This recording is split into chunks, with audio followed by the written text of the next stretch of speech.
Hey guys, Coach Andrew here. Welcome back to my humble abode, my home gym, my private training studio built in the damp, dark, moist basement of a 200-year-old house that used to be a stop for stagecoaches in Pioneer, Frontier, Ohio. I'm going to be moving out of this place pretty soon, and I'm going to be selling a lot of this fitness equipment because I'm moving across the country, hopefully. Kind of still have to decide. But if I do that, I can't transport like 8,000 pounds of fitness equipment because it would cost a ton of money. So this week I've been faced with trying to make the decisions about what I would get rid of, what I would keep, and it reminded me that I used to do equipment reviews on this channel. So I know you guys are probably really sad that I stopped, and there's probably some of you out there who are watching this video right now who are thinking to themselves, I am thinking about buying an assault bike, and I just want to know if it's worth it. Because on some websites it's $800. It's a hefty investment. That's what I paid for this thing. So today I'm going to review the assault bike. I'm going to tell you exactly what I think about it. Let you know if I think you should get one. But first, real quick, if you're into self-development, if you're an entrepreneur, if you're someone who really likes learning about mindset and productivity and relationships and fitness and health and finance, you're probably going to like this channel. So when this video's over, or right now if you just, can't wait any longer, you can go check out the rest of the channel, watch some of my other videos, check out the new podcast, the Seek and Clear podcast, where I interview all kinds of cool people. I had Tom Boyden on the other week and William Hung. I have lots of cool self-development content, so if you're into that, you could subscribe. And if you're not, and you really just want to learn about the assault bike, that's cool too. Let's talk about the assault bike. So here it is, you guys. The $800 majestic stallion of fitness air bikes. I bought this bad boy actually over 2 years ago. This is one of my older pieces of equipment. I think the first two things that I bought, I bought that bench press stand, which is now just an equipment rack because it's a piece of garbage. Phoenix bench press, stay away from it. And I bought a Weeder home gym corner machine. I got rid of that thing. This was like the third piece of equipment I bought, and it's held up fantastic. It is also the second most expensive thing in the gym.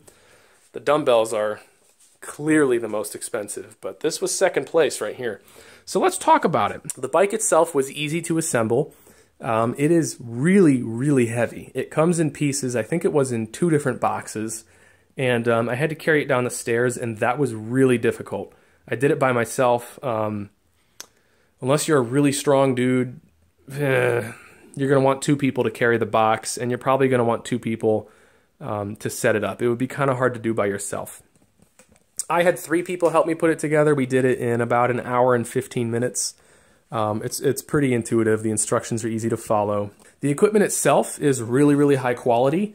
If you're watching this, you've probably used one before. Because I'm pretty sure these are like the official bike of CrossFit. Correct me if I'm wrong. But I see them all the time in CrossFit gyms. They were in the old gym that I used to belong to, and I just love this thing. It's pretty much all metal, as far as I can tell. This is the only part that's plastic, I think. Everything else is metal. The seat is really nicely made, but it's wickedly uncomfortable. I know the point of being on an assault bike is not to be comfortable. That is definitely not the point, because this thing burns like hell. But if you're gonna try to do distance training on this thing, just get a different seat for it. I'll tell you right now up front, I highly, highly recommend this thing. It was $800, it's really expensive, but this is gonna last a lifetime. As long as I take care of this bike, it is going to last me my entire life.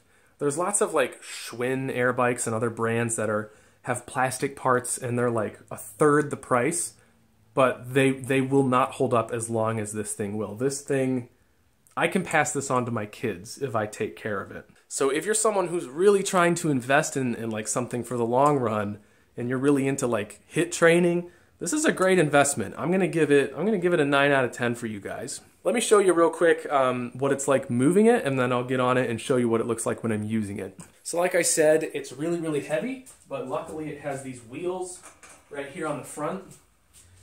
A little gripe that I have is I kind of wish there was a handle for moving it with the wheels, but there's not, so you kind of just have to grab this bar or grab the seat. You just grab it wherever you can, and you lift up the back end. You have to tilt it pretty far forward, That's the computer automatically turning on. It turns on whenever the pedals move. But you have to tilt it pretty far forward, and then you can move it on the wheels. Like I said, even with the wheels, this is still really heavy. My back is starting to go, ugh, but it's solid. Like you can pedal really hard on this thing and not be worried about something breaking or like a wheel coming. I'm gonna throw on my CrossFit flip-flops and show you what it looks like using it. You want to adjust the seat height.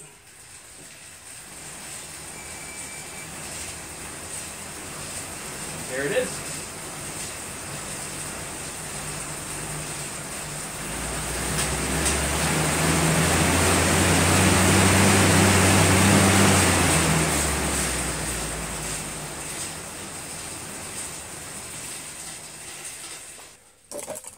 I'm gonna cross my fingers and hope that didn't wake my 7-month-old up. She's sleeping right now. This thing can get really loud. Great benefit if your gym gets hot in the summer. This thing's basically like having an industrial fan. You just have to have someone powering it. So like I said, you can go really, really hard on this thing and it's not gonna move, it's not gonna wobble. It is very, very stable. Here's what the display looks like. Again, if you've ridden one before, you probably know what it looks like. I really only use it for calories, distance, and time. It has other functions here like interval training. You know, it'll show you what to do. Yeah, so it can run you through interval training, 10, 20, 20, 10. You can set up custom intervals. You can do target time, target distance, target calories. And you can also hook up a heart rate monitor and it'll track your heart rate. However, I do not have the heart rate monitor. It doesn't come with it. You have to buy it separately. That would be a nice thing to have, and I'll probably buy one soon. It plugs in right underneath the computer. Now, the only problem that I've ever had with this bike is the foot pegs. This one is fine. This one is not. They screw in clockwise, so this one goes in perfectly fine. But this one screws in clockwise as well. And when you turn the handles,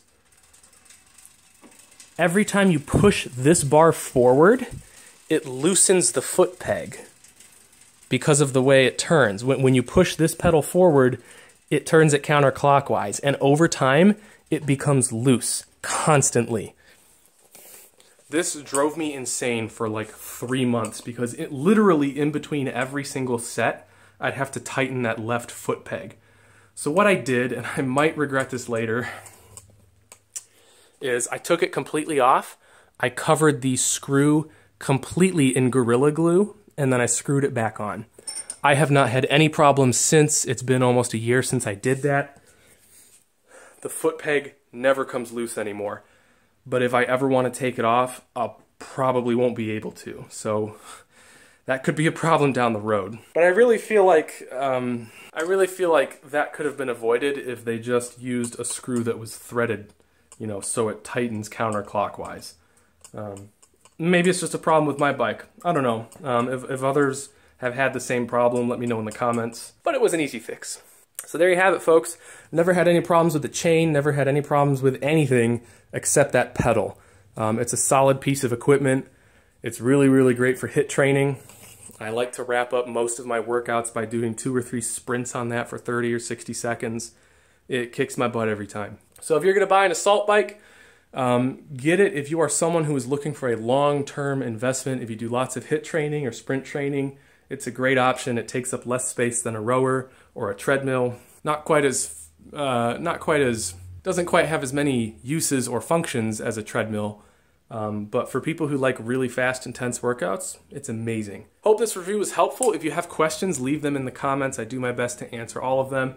Leave a like if you thought the video was helpful. And if you really want to go that extra step, if you're someone who really, really liked this video, or maybe you're just into self-development or you're an entrepreneur, subscribe to the channel. Check out the rest of my content. I have lots of great playlists in there.